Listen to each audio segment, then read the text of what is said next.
Halo sahabat Kompas TV, bersama saya Teo Reza Hidayat, dan sekarang saya bersama dengan Pak Basari, Ketua RW 10 Karya Bakti, Kelurahan Karya Mulya. Nah, Bapak pada malam kejadian tahun 2016, itu Bapak sedang ada di mana? Terima kasih ya. Iya. Pada saat itu jujur ya, saya itu warung yang saya kelola itu buka pagi, tutupnya menjelang maghrib. Jadi pada saat itu saya ya berada di rumah, nggak ada di tempat yang saya usaha warungan itu, yang di depan anak-anak pada tidur di situ tuh Pak. Oke. Di tempatnya anaknya Pak RT. Nah, kalau misalkan pada saat penangkapan terpidana 31 September 2016 itu mungkin Bapak bisa ceritakan Bapak sedang ada di mana? Bahkan saat penangkapan pun saya tidak tahu, ya kemungkinan besar saya ada di rumah. Saya tahunya saat ada acara warga hajatan, malam hari kan biasa warga itu ketika ada yang hajatan itu kumpul, melekan. Nah, di saat melekan itu ada teman-teman atau yang ikut melekan itu ngomong ke saya. Memang waktu itu saya nggak jadi RW ya, cuma mereka manggil saya masih RW. Pak RW dengar enggak? Itu anak-anak di sini ditangkap sama polisi. Siapa? Jaya, Eko, kemudian Dirman, kemudian Ahdi katanya gitu. Terus si Sandi, Saka Tatal. Kenapa? Terlibat geng motor katanya. Astagfirullahaladzim, masa iya sih? Mereka terlibat geng motor, kata saya kan gitu. Saya ya jujur nggak percaya, bukan setengah nggak percaya, saya nggak percaya. Nah itu sebatas itu saya tahu.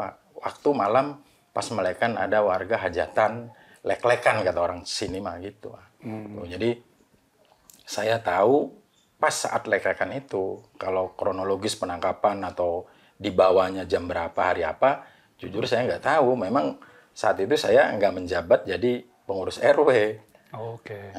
Jadi saya itu jadi RW itu tahun 2002, kemudian lanjut sampai tahun 2014.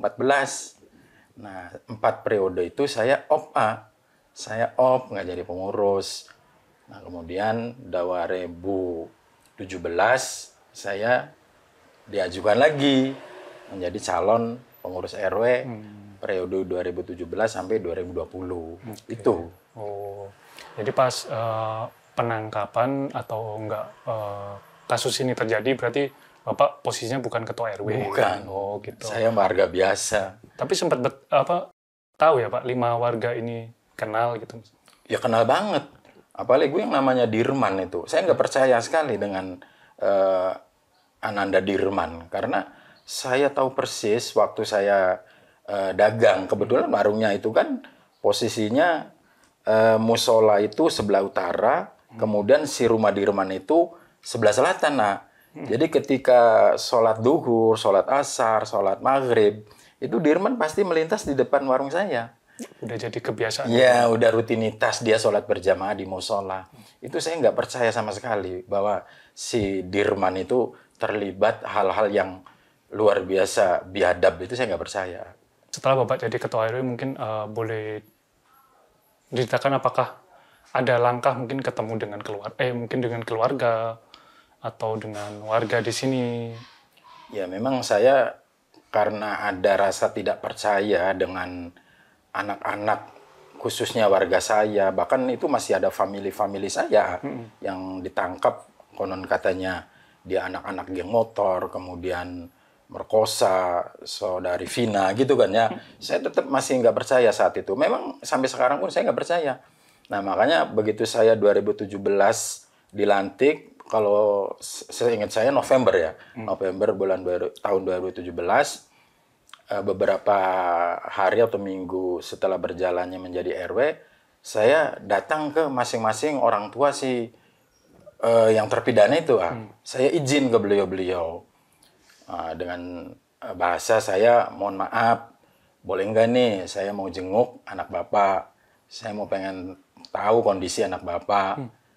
Nah, mereka alhamdulillah mengizinkan. Oh, jadi bertemu dengan... Bertemu. Kemudian saya berangkat bareng dengan orang tua mereka-mereka yang ada di lapas itu. Kemudian saya dengan bahasa yang sangat merendah, saya menanyakan ke anak-anak yang saya kenal itu. Ya bukan berarti saya nggak percaya ke kalian, kata saya itu. Bahkan mereka tuh bahasanya, ya kalau Wabas nggak percaya, tadi nggak usah kesini, Wak. Bukan Wabas nggak percaya. Biar Wabas yakin. Bahkan saya merinding, nangis, nggak percaya. Tetap saya nggak percaya kalau kalian melakukan.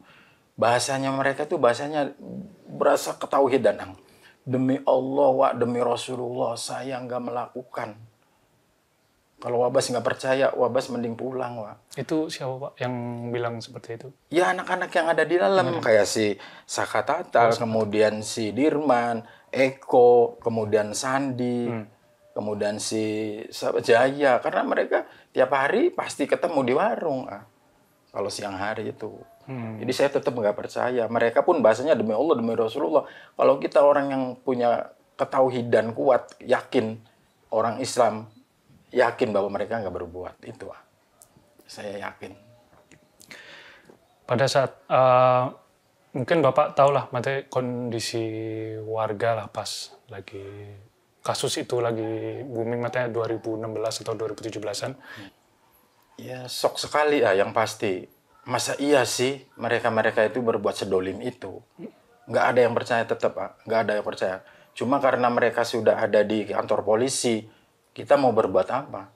Ya, kita bukan ahlinya, kita bukan bidangnya. Akhirnya orang tuanya bisa menangis dan berharap semoga ada keadilan. Semoga Allah memberikan jalan bahwa ini bukan yang sebenarnya yang dilakukan oleh anak-anak warga RW 10 Karya Bakti ini.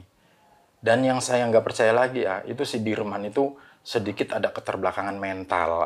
Ketika diinterogasi, ketika ditanyain, mereka polos, mereka jujur anak itu. Karena kalau bahasa sekarang mah idiot kan ya. Nah saya bisa percaya, bisa yakin si Dirman itu idiot. Saya nanya ke uaknya, kemudian ke saudaranya. Bahkan saya langsung ke orang tuanya. Memang iya Pak RW, anak saya itu ada kekurangan, ada keterbelakangan mental. Terus kata kakaknya, memang iya Pak dari kecil anak itu idiot. Seperti itu tuh. Kasus ini kan jadi ramai lagi Pak setelah 8 tahun berjalan gitu. Terus mungkin film Vina itu jadi pemicunya lah. Nah, harapan Bapak terkait kasus ini bagaimana? Ya harapan saya sih mudah-mudahan Allah memberikan jalan yang terbaik. Makanya insya Allah rencana kami atas nama warga secara spontanitas ingin mengadakan doa bersama. Di situ judulnya Saladara Berdoa Demi Keadilan Peggy Setiawan dan Terpidana. Berinding. Saya benar-benar atas nama pengurus merasa tergugah, merasa semangat dengan apa yang dicetuskan oleh warga secara spontanitas, bahwasanya memang keadilan itu harus ada. Dan Allah semua akan pasti memberikan keadilan kepada anak-anak yang memang tidak melakukan gitu. Apalagi dengar di semua media itu semua saksi sudah memberikan kesaksian yang sebenar-benarnya. Bahwa memang anak-anak yang terpidana itu bukan pelakunya. Insya Allah mudah-mudahan Allah memberikan jalan, memberikan keadilan yang seadil-adilnya kepada warga saya, saudara saya, anak-anak saya yang menjadi terpidana itu. Dan harapan saya pun warga lebih percaya dengan kondisi sekarang dan lebih percaya dengan orang-orang yang benar-benar memberikan keadilan dan mencari keadilan demi bebasnya Peggy dan terpidana khususnya RW 10 Karya Bakti. Itu harapan saya. Oke, baik. Terima kasih Pak Basari dari Ketua RW 10 Karya Bakti, Kelurahan Karya Mulia. Oke, sahabat Kompas TV, itu tadi wawancara dengan Pak Basari. Pak Basari pada tahun 2016 menyampaikan bahwa dia tahu bukan Ketua RW waktu itu, tapi mengerti kondisi lingkungan saat itu. Bersama saya, Theo Reza Hidayat dan Rengga, pamit undur diri.